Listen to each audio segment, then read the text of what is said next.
this is really interesting. The sports betting industry is the top independent spender in the 2026 election cycle, outside of the political parties and outside the the leadership committees that we talked about.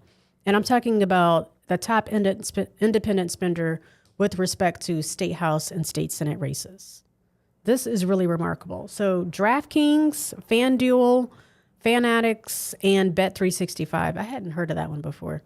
But these four organizations formed a super PAC called Win for America, and it has funneled more than $10.3 million into Georgia legislative races.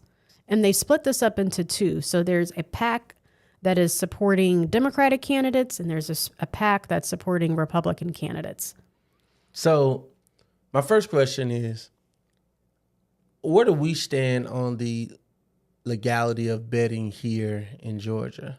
So sports betting is not legal in Georgia. Yeah. And they have tried to push this. Actually, polling shows that 63% of Georgians are actually in support of legislation, and 80% want a statewide referendum on it. They want it to come before the state legislator, and they want it to come up for a public vote.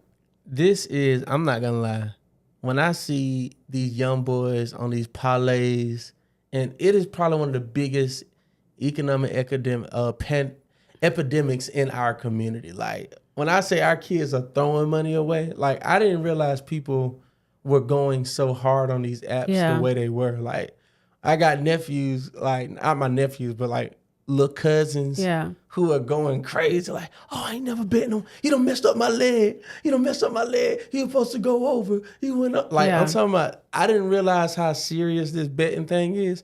And I like to gamble, but I'm like a casino gambler. Mm-hmm. But I like it enough that I vote against it. I would never want it to be in Georgia. Well, Keisha is open to casino gambling.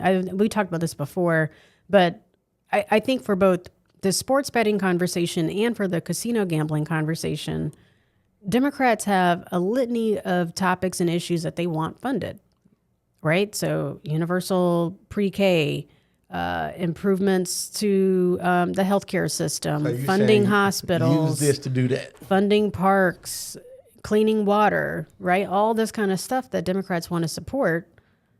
The money has to come from somewhere. It's not coming from the federal government.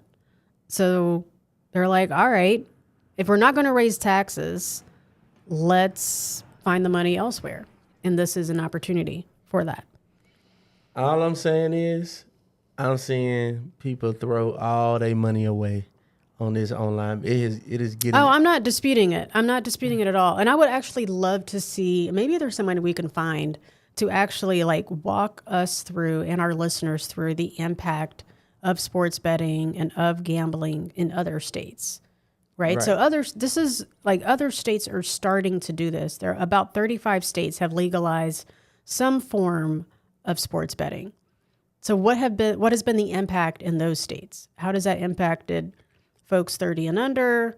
How is that impacting, are we seeing an increase in people's like financially ruining their lives and filing for bankruptcy? Like, what is the impact? Or is it net positive? Okay, yes, we've had some people go into financial ruin, but overall, we've seen an increase. We've been able to fund these programs that are like fundamentally changing the lives of, third graders. I don't know. Right? So, I mean, this is always the conversation with policy is like... Now, their parents are depressed, want to kill themselves, but we can at least take care of their kids for free. Ouch. like, all I'm saying is sports betting. Yeah. I ain't seen nothing good come from. But also, I've never won nothing. So maybe if I won something, I would feel different on it. I know who I wouldn't be betting on. Come on. We're not gonna do that.